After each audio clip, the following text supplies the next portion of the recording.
मनुष्य का भाग्य कब लिखा जाता है, जरूर जानें। नमस्कार दोस्तों, आप सभी का हमारे ब्लॉग पर स्वागत है। आज हम आपको बताएंगे कि मनुष्य का भाग्य कब लिखा जाता है। भाग्य। आचार्य चाणक्य ने अपने इस श्लोक के द्वारा बताने की कोशिश की है कि जब कोई मनुष्य मां के गर्भ में होता है तभी उसके भाग्य का निर्धारण हो जाता है। जन्म से पहले ही उसकी उम्र के बारे में लिख दिया जाता है। इसलिए कहा जाता है कि हर किसी की मृत्यु का समय पहले से ही तय होता है।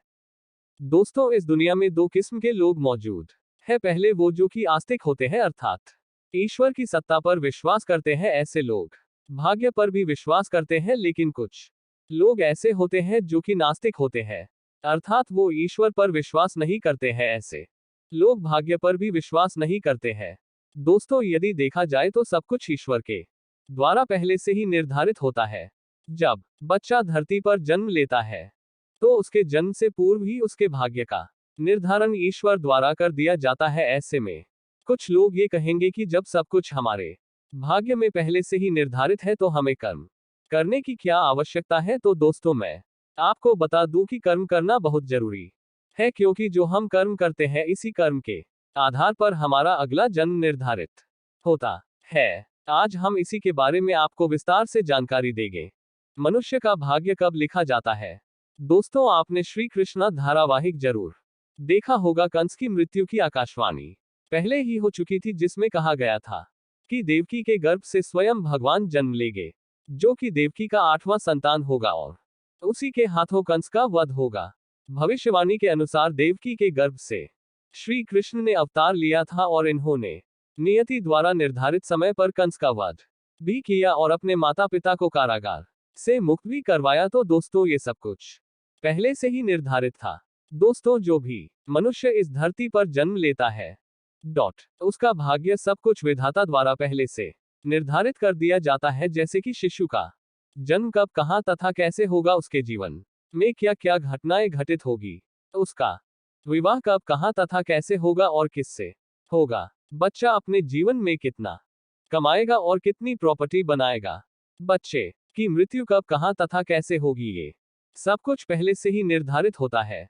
दोस्तों, एक बार जो विधाता ने लिख दिया वो चाहकर भी नहीं बदला जा सकता है। वो घटित होना ही होना है तथा इसे कोई नहीं रोक सकता है। दोस्तों, रामायण आपने देखा होगा। ये पहले से ही निश्चित था कि भगवान राम को 14 वर्ष का वनवास मिलेगा। इसका मुख्य कारण भगवान श्री राम के द्वारा रावण का वध होना निश्चित था। दोस्तों, एक बात का ध्यान रखिएगा कि आप अच्छे या बुरे जैसे भी कर्म करते हैं, इसी के आधार पर आपका अगला जन्म और भाग्य निर्धारित होता है। हमारे हिंदू धर्म शास्त्रों में कर्म को प्रधान कहा गया है, क्योंकि बिना कर्म के भाग्य कहाँ बनता है। मनुष्य जीवन का असली उद्देश्य उस परमपिता परमेश्वर को प्राप्त करना है। यदि आप उस परमेश्वर को प्राप्त कर लेते हैं तो आप 84 के चक्कर से मुक्त हो जाएंगे। साथ ही साथ आप हमेशा के लिए जन्म मरण के चक्कर से मुक्त हो जाएंगे। आपको दोबारा इस मृत्यु लोक में जन्म नहीं लेना पड़ेगा, क्योंकि आपकी आत्मा उस परमपिता परमेश्वर में विलीन हो जाएगी, जिससे आपको मुक्ति मिल जाएगी। इसलिए हमें हमेशा अच्छे कर्म करने चाहिए। हमेशा हमें दूसरों का भला करना चाहिए। यदि आपके नजर में कोई गरीब है, दीनहीन है, तो उसकी हमें मदद करनी चाहिए।